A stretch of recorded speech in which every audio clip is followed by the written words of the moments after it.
la cama, ya hace varios años ya. También, si Dios quiere, nos vamos a ver en Nutrición y Vida Sana y voy a admitir acá a los chicos, y también en Medicina Familiar.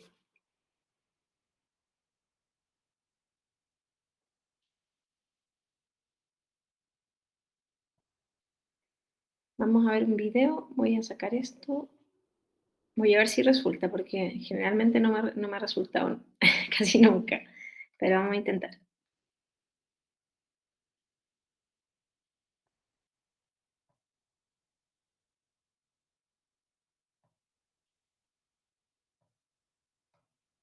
Ustedes me dicen si se escucha, ¿ya?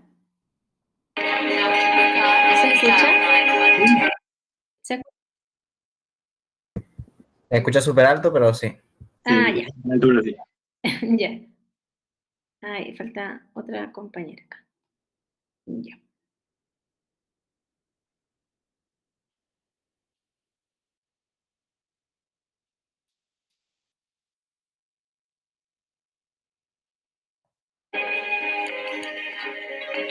¿Se ve el video? Sí, sí se ve. Ah, ya, súper. Here we have a juvenile onset diabetic with poor circulation and diabetic neuropathy. As you can see, these are diabetic ulcers with lymphedema and evidence of gangrene. Questions? Any osteomyelitis? None apparent, although not definitive. Treatment? To stabilize the blood sugar. Consider antibiotics, possibly amputation. What's her name? I was just wondering the patient's name. Marjorie. Hi, Marjorie. Hi. Yes, thank you. Let's move on. What are you doing? Continuing the experiment. Come on, maybe we can start a lemonade stand together after we get kicked out of medical school. Please.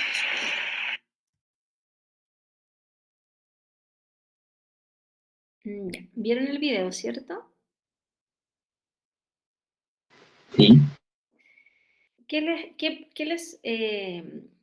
¿Cómo se llama? ¿Qué les parece la actitud, digamos, de los estudiantes, igual que ustedes? Esta es una película antigua, no sé si ya la habrán visto, acerca de, y todos lo hacemos en algún minuto, cuando empezamos a estudiar medicina, nosotros inmediatamente que el pie diabético, que el absceso, y ustedes se van a ir dando cuenta que con el tiempo algunos van a hablar igual de esa manera, porque es normal que nos pase, porque vamos aprendiendo, entonces más nos fijamos más en la enfermedad a veces que en la persona.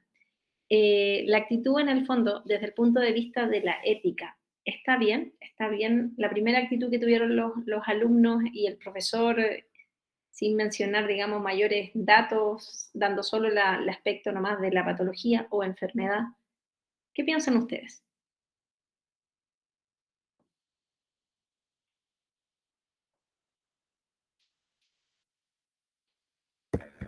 Bueno, yo por lo menos creo que igual es bastante fuerte el video, pero en mi caso ya lo había visto y, y siento que por lo menos hay que centrar un poco más la atención en, claro, en ese tipo de cosas, como saber quién es, cómo se siente, porque si le das esa noticia tan impactante sin darle algo, o sea, sin conocer quién es fuerte, es muy fuerte.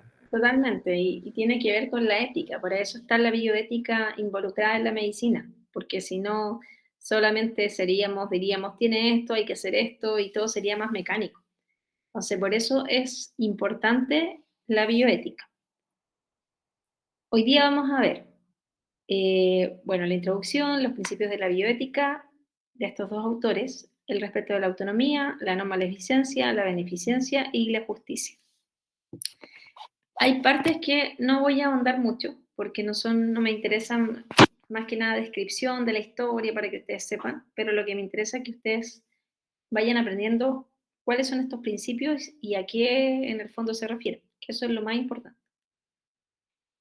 De la introducción, tenemos que en el año 74, en el Congreso de los Estados Unidos, se creó una comisión para protección de todas las personas humanas que se estaban realizando investigación con ellos, y con esto se identificaban los principios éticos básicos para poder hacer una investigación con los seres humanos.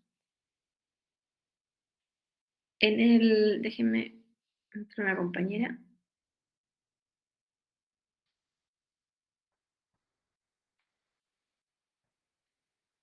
En el 1978, algunas personas que hicieron una comisión publicaron este informe Belmont, donde distinguían tres principios éticos. Ya se dilucidaban, digamos, se visualizaban tres principios éticos básicos, que era el respeto a las personas, la beneficencia y la justicia. Para este informe, estos dos miembros, que era Beacham y Childress, hicieron un libro que tiene que ver ahí los principios, se llama Los principios de la ética biomédica, que fue publicado en el 79, y ellos reformulaban estos principios para que se aplicara a la ética de la asistencia en la medicina. Ellos, al ordenar la exposición de los principios, colocaron en primer lugar el de autonomía. Tal vez se cree que fue porque hubo en el fondo consecuencias nefastas por no respetar la autonomía de los pacientes. Aunque a nivel práctico, después se dieron cuenta que no era necesario tener una jerarquía, sino que se visualizaran y hubiesen estos cuatro principios: no maleficencia, beneficencia, autonomía y justicia.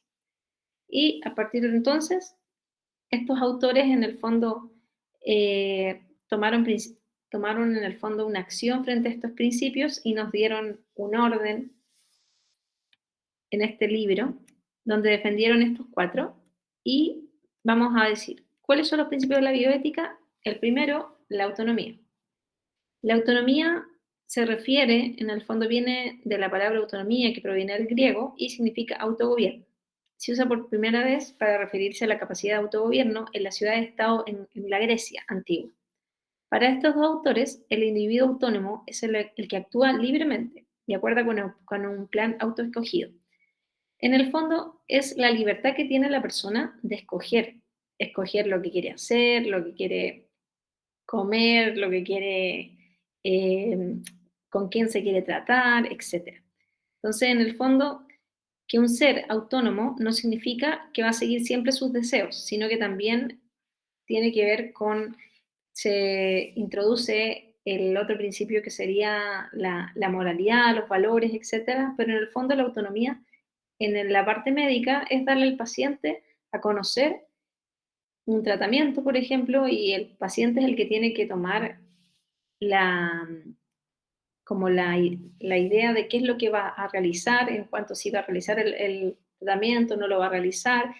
No así, de repente, un ejemplo, que no se puede respetar la autonomía en una paciente que está con un problema de esquizofrenia o un problema de salud mental, que puede dañar a otras personas, o una persona que con intento de suicidio, que también se podría dañar a sí misma. Entonces ahí el respeto a la autonomía no lo podríamos respetar. O sea, son pequeñas excepciones que podríamos...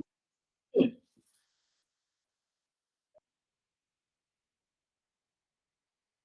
sí, pero ahí tenemos un triángulo que tiene que ver con los padres. Porque al final los padres, si hablamos, por ejemplo, de una forma como legal, los padres son los tutores. Entonces, en el fondo, tanto el padre como el hijo, si hay un tratamiento que tiene que puede ser electivo, ellos podrían en el fondo a lo mejor rechazarlo. No así si el tratamiento es obligatorio, que si no se hace ese tratamiento, el niño va a fallecer. Ahí es como el mismo caso de la conducta suicida, ahí no primaría el respeto a la autonomía. Pero por lo general, si el niño es algo electivo, es también autónomo, digamos, de que él puede pedir sí o no, pero al final la respuesta está en su tutor legal, que serían los papás.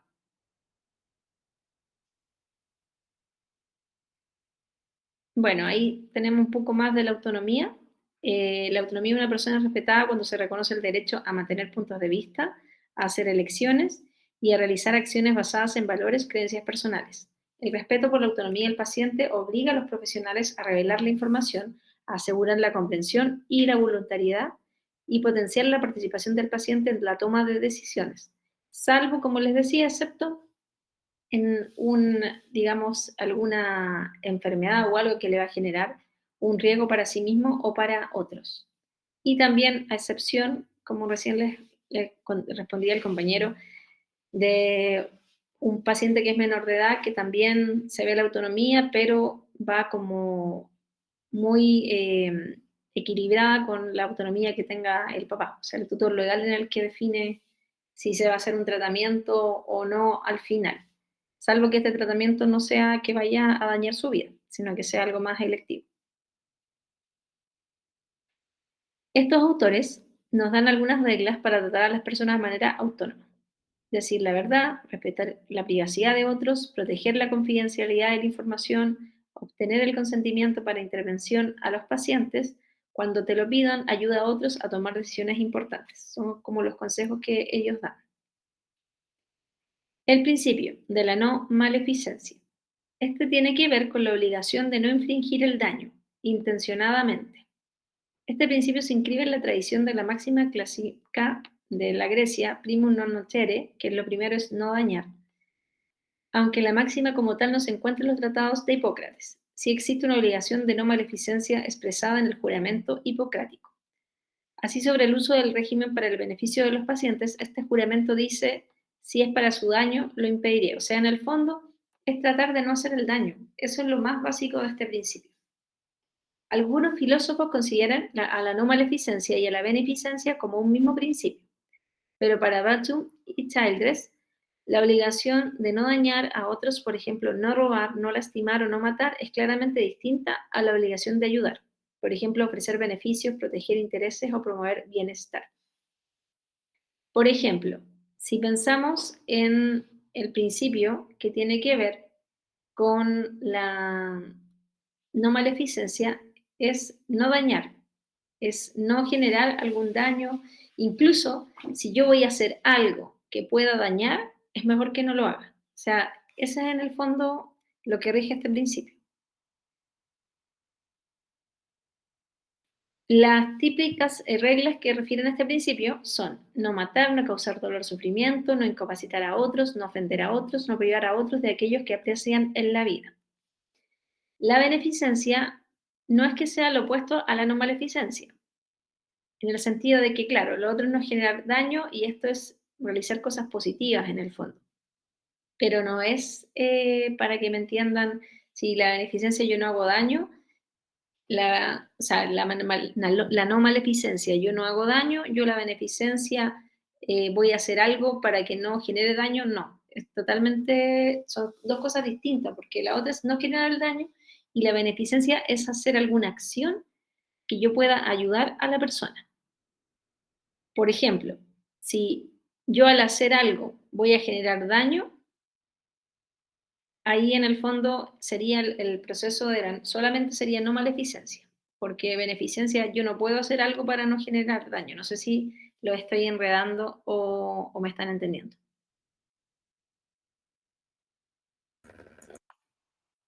En el fondo la beneficencia es prevenir el daño. Si yo al hacer algo voy a generar daño, es mejor que yo no lo haga. Entonces, al no estar haciendo ese daño, yo estoy haciendo beneficencia. ¿Me entienden?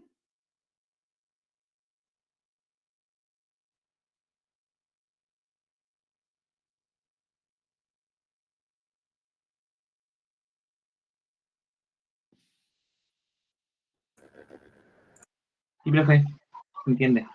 Y la idea en el fondo, como dice acá, beneficencia siempre es tratar de hacer algo. O sea, no maleficencia, yo puedo dejar de hacer algo, pero la beneficencia es hacer algo. Por ejemplo, para que me entiendan, ya, un paciente que está con sobrepeso.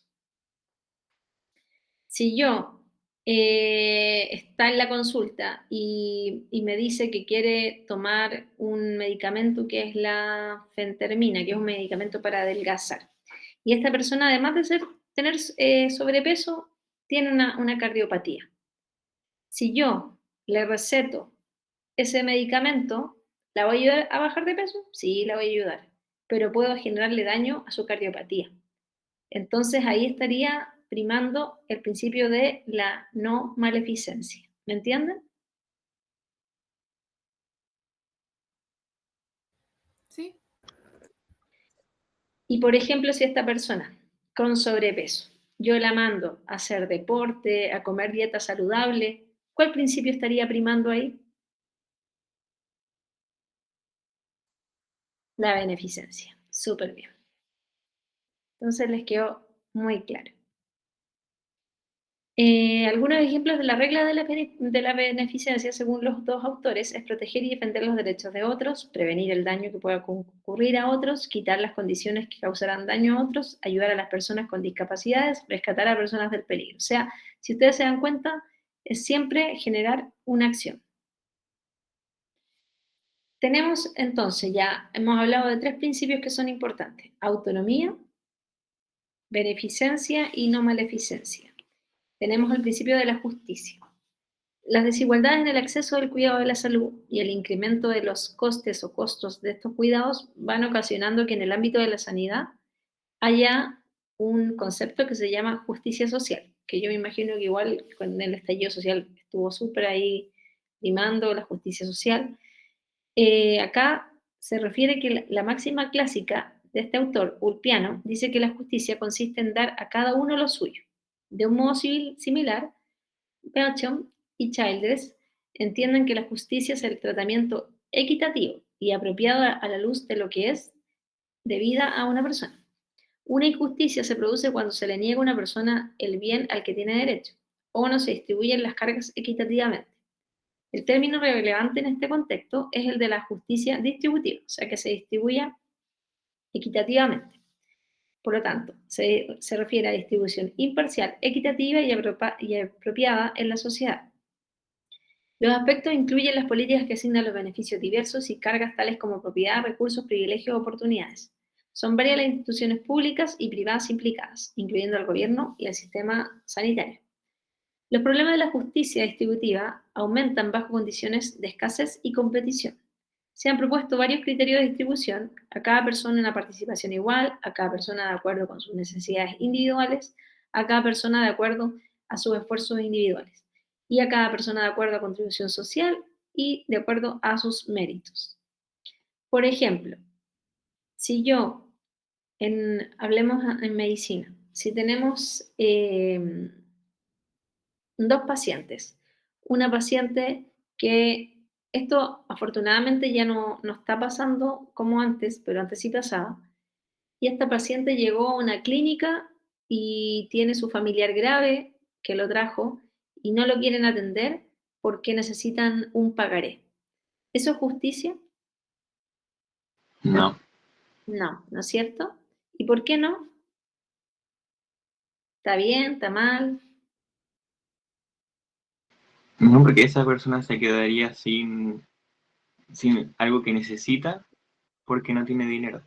Claro, totalmente. De hecho, por eso ahora yo, bueno, ustedes igual están recién, a lo mejor algunos ya saben, no sé si han ido a campo clínico o todavía no van. Todavía no. Ah, Me ya. acordé, me acordé de otra cosa, se le está privando del derecho a la salud. Eso, también. Entonces, hoy en día, afortunadamente eso ya no está pasando porque hay una ley de urgencia que se llama ahora. Si una persona llega a una clínica, lo tienen que atender. Se hace un documento que se hace ley de urgencia y cuando ya la persona está estabilizada, se iría a su sistema de salud. Pero afortunadamente, gracias a eso, hemos avanzado. Porque cuando yo estudiaba medicina como ustedes, hablo por ahí, el año 2005, muchos años atrás, ahí por lo general se pedían pagaré y esas cosas, y eso muchas veces dificultaba y se negaba el acceso a la salud a muchas personas. Entonces, para que recuerden, ¿cuáles eran los principios de la bioética? ¿Cuáles eran? ¿Se acuerdan?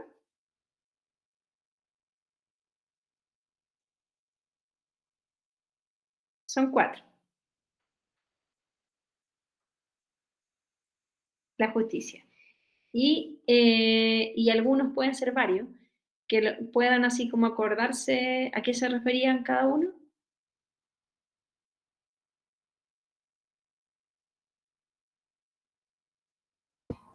La no maleficencia, que es no hacerle daño a otros. ¿Sí? Súper. Tenemos La, la beneficencia, que es velar por el bien de otros, aunque no esté mal. claro. Y en el fondo ejerciendo una acción, haciendo algo. Eso es lo que quiero que les quede a ustedes en la mente. La beneficencia es hacer algo. Nos faltan dos.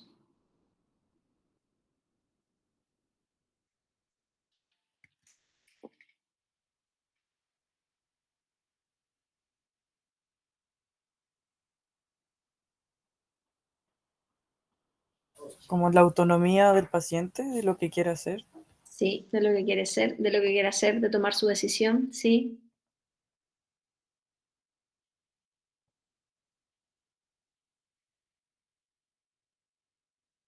Y nos falta uno, que recién hablamos.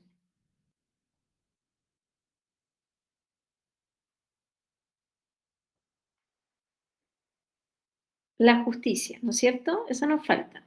Y la justicia, en palabras simples para ustedes, no importa que una gran definición. ¿Qué es para ustedes la justicia?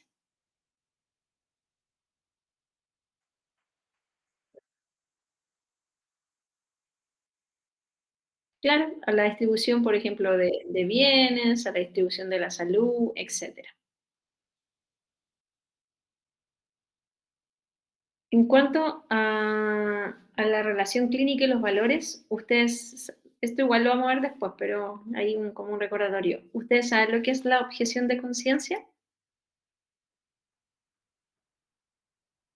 Podría ser cuando un médico o alguien por sus propios valores se rehúsa a hacer como cierto procedimiento, como un Claro, ejemplo. totalmente. De hecho, es eso. Tiene que ver con no realizar algo por según tu escala de valores. Que puede ser bueno, puede ser malo, pero dependiendo para la persona. O sea, no podemos nosotros prejuiciar si eso es una buena opción o no. Eso todo depende de cada uno. Vamos a ir a la otra unidad. Se ve, ¿verdad? Sí, Ya. Vamos a hablar un poco del principio de la beneficencia y del respeto a la dignidad. Hablando de la beneficencia, si pudiéramos decir que el principio de beneficencia es la frase, haz el bien y no mires a quién, esta es una virtud intrínseca del ser humano, que en mayor o menor grado se debería aplicar siempre. Más el principio de la beneficencia es parte de la bioética. Es la antítesis del principio de la no maleficencia, pero en el fondo, recordando, no maleficencia es no hacer el daño, por lo tanto a veces es no hacer la acción, a diferencia de la beneficencia, que es hacer una acción. Por ejemplo, beneficencia, cuando se promueve la salud, la promoción, es beneficencia en el fondo. La prevención es beneficencia. Funciones. En el ámbito de la salud se ata a la obligación de prevenir o aliviar el daño, hacer el bien o otorgar beneficios, recordar necesariamente el deber de ayudar al prójimo por encima de los intereses particulares, obrar en función del mayor beneficio posible para el paciente y procurar el bienestar de la persona enferma, incluso en contraposición a las decisiones del paciente que contradigan la legalidad. O sea, si hay una paciente que les dice a ustedes que se va a intentar matar, en el fondo, beneficencia sería estar con la paciente, no dejarla sola, avisar a los familiares, avisar a su médico psiquiatra, o si es que no tiene médico psiquiatra, avisar al servicio de urgencia más cercano para poder derivar la paciente para hospitalizar. Eso en el fondo sería beneficencia, porque estamos haciendo cosas. Y a veces incluso en contra de la autonomía de la paciente, porque eso sería un momento que sería tanto riesgo para ella como para otras personas, en caso de que, por ejemplo, la paciente además fuese esquizofrénica. Sea cual sea el caso, el principio de beneficencia busca las formas que darían en mejorar a un grupo determinado y a una sociedad, con acciones masivas o ejemplos contundentes. Entonces, ya hablamos de lo que se trataba al principio de la beneficencia. Fundamento ético, según los parámetros de la bioética y también en mayor o menor grado de la deontología y filosofía, el principio de beneficencia se fundamenta en lo siguiente: proteger y defender los derechos de los demás, prevenir de posibles daños colaterales o directos a otros, eliminar en lo posible las condiciones que lo pudieran provocar, ayudar a las personas con capacidades reducidas y rescatar a las personas en peligro o víctimas del mismo. ¿Por qué surge este principio?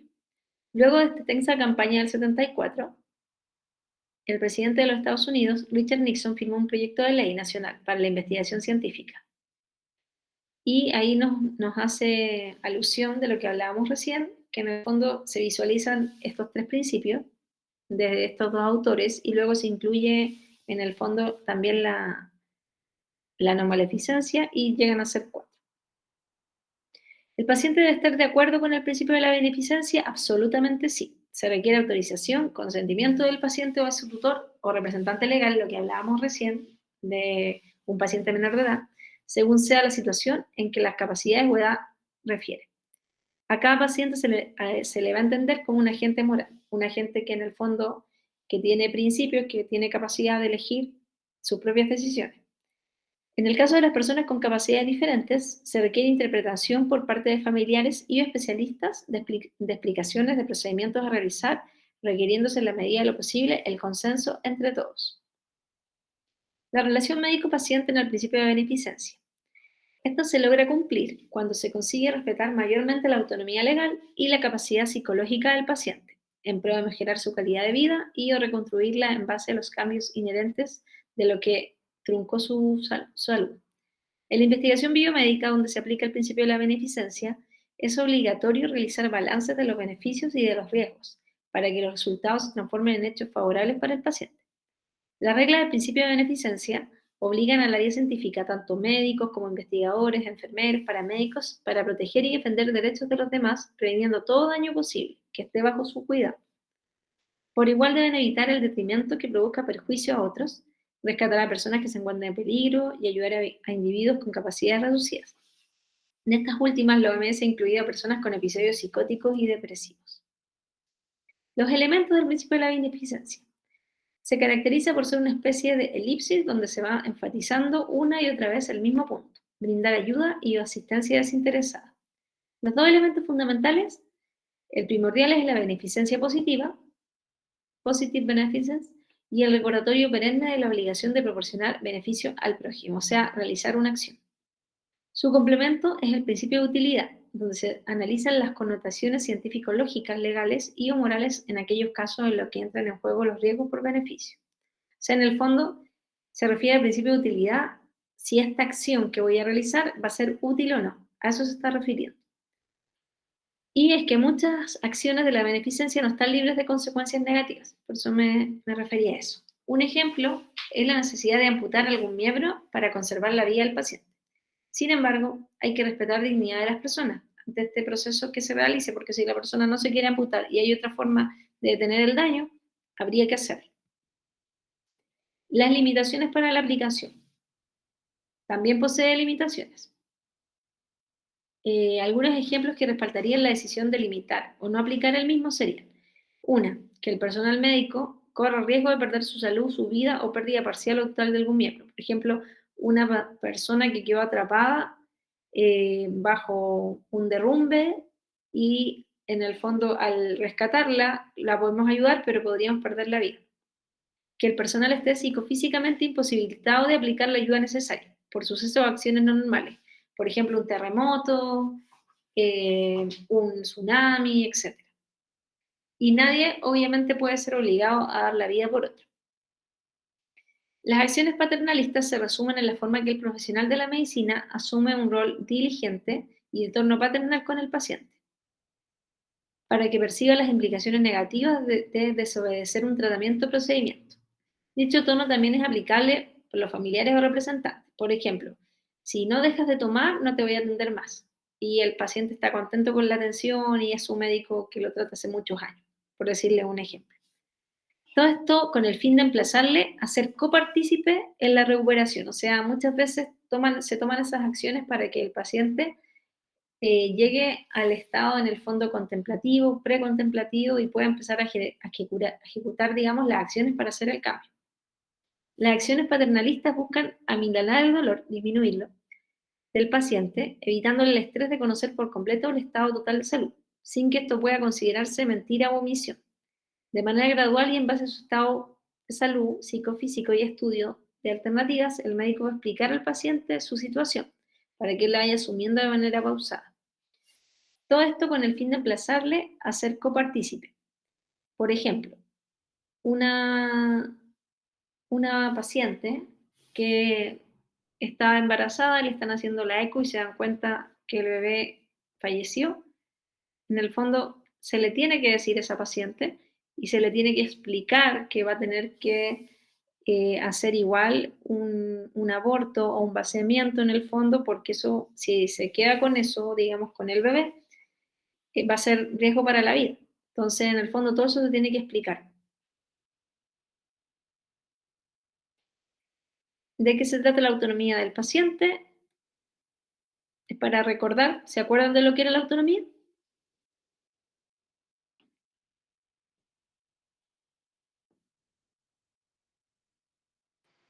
La libertad del paciente de elegir Sus de decisiones, en su tratamiento.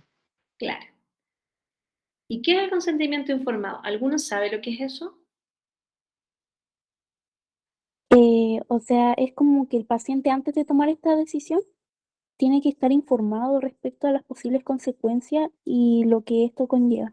Claro, totalmente. El consentimiento informado en el fondo es un documento que se realiza, que lo firma el paciente o el tutor legal del paciente, donde, como tú dices, están el procedimiento que se describe, lo que se le va a hacer y están todos los posibles riesgos que puedan haber del procedimiento que se va a realizar. Entonces, el paciente tiene que tener el deber de firmarlo para poder realizarse el procedimiento.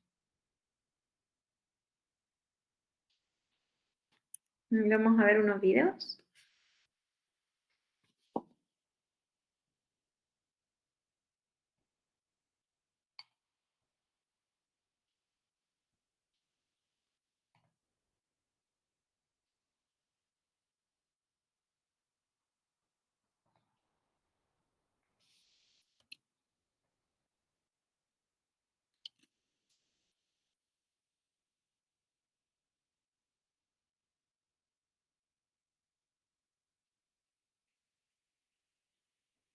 Ella es Hilda.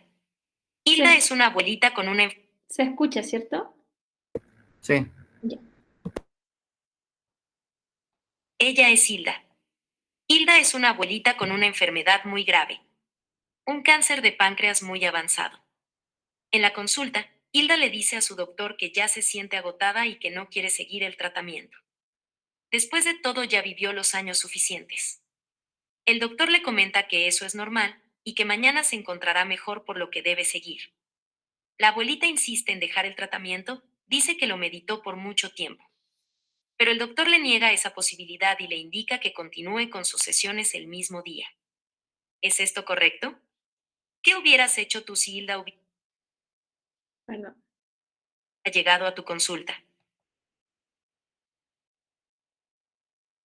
para responder las preguntas. ¿Es correcto lo que está haciendo el médico de obligarla a seguir con el tratamiento? Claro. Entonces, si llega a la consulta, ustedes le darían la mejor opción, le explicarían todo el tratamiento. Vamos a seguir ahí con el video. ¿Cómo podría haber actuado el doctor?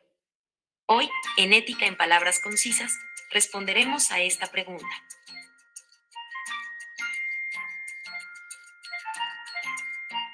Para poder encontrar la respuesta, primero necesitamos conocer los principios de la bioética. Los 4 principios nos sirven de guía para nuestro actuar al atender a nuestros pacientes. La no maleficencia nos habla acerca de no dañar a los otros. La beneficencia nos habla de obrar con acciones beneficiosas a los demás. La justicia es el tratamiento equitativo y apropiado a la luz de lo que es debido para una persona. Y la autonomía es el actuar libremente de acuerdo con un plan autoescogido. Este último principio involucra dos conceptos importantes, la libertad y la intencionalidad, y es este el principio que nos ayudará a analizar el problema con la señora Hilda. Entonces, ¿qué debe hacer el equipo de salud en estas situaciones? En primer lugar, el equipo de salud debe considerar algunos puntos cruciales para ver su forma de actuar. Entre ellos están: mantener informado al paciente en todo momento de su condición y sus tratamientos. Entrega de información imparcial, sin inclinarse por una opción. Evaluar si efectivamente el paciente es competente para tomar las decisiones. En caso que el paciente no esté capacitado, un representante legítimo debe decidir por él.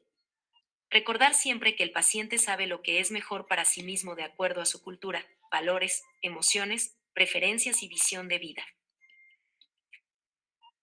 En segundo lugar, tenemos las acciones del equipo de salud. Es de suma importancia que se respeten y acaten las decisiones del paciente. La forma en la que el equipo constata oficialmente que el paciente acepta o rechaza el tratamiento es mediante documentos legales. Los documentos legales además permiten tener un respaldo para el mismo personal médico. Un ejemplo de esto es el consentimiento informado. Este documento explica al paciente la enfermedad que padece, signos y síntomas, análisis diagnóstico, tratamiento, y los riesgos y consecuencias que puede sufrir al no seguirlo. Una vez el paciente sepa toda la información y se hayan aclarado todas sus dudas, puede dejar constancia de que acepta o rechaza el tratamiento. Volvamos al caso de Hilda. ¿Cómo debería ser? El médico debería analizar si Hilda es una paciente competente para tomar esta decisión. Luego explicar con claridad las consecuencias de dejar el tratamiento respondiendo a todas las dudas de la señora Hilda. Una vez se asegura que la paciente conoce toda la información, puede hacer entrega de un consentimiento informado para dejar constancia del rechazo al tratamiento. Con estas medidas, la paciente tendría un momento mucho más grato y podría abandonar la quimioterapia de forma correcta. ¿Ves la diferencia? No podemos obligar a un paciente para que siga con su sobrevida, ni debemos poner el tratamiento por sobre la autonomía del paciente. Recapitulando. El personal de salud debe respetar el derecho de los pacientes de ejercer su autonomía para aceptar o rechazar tratamientos. Además, se pueden apoyar de herramientas como el consentimiento informado, donde se informa al paciente, se explican sus opciones de tratamiento y el paciente puede decidir la opción que le acomode más dando su consentimiento. Espero que te haya gustado nuestro video.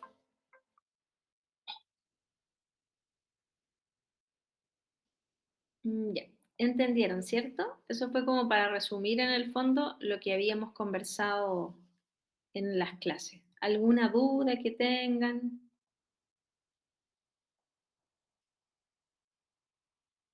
No, ¿Ninguna? Ah, ok. ¿Qué les iba a decir? Ahí tengo otro video que sí, es similar de lo mismo, pero es más de lo mismo, así que igual lo pueden ver si quieren después en la casa.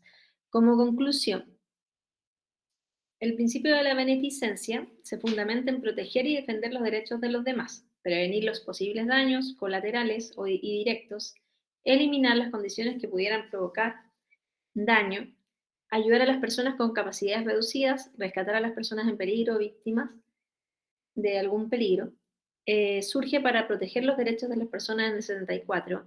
Se logra cumplir el principio cuando se consigue respetar la autonomía legal y la capacidad psicológica del paciente. Es importante el respeto a la dignidad de las personas en todo tipo de atenciones y o procedimientos, y no olvidar el consentimiento informado. Muchas gracias, chicos, por estar esta tarde, que me imagino que están ya cansados ya de tanta clase. Así que nos vemos entonces la próxima semana. Ahí con otra clase más para ir profundizando un poco más. La mayoría de las clases que siguen no son tanta materia como esta, por si acaso. Son más de videos que conversemos. Nos vemos entonces, si no queda ninguna duda, nos vemos el próximo jueves a las 6 también. Ya, gracias. chao, profe. Chao, profe.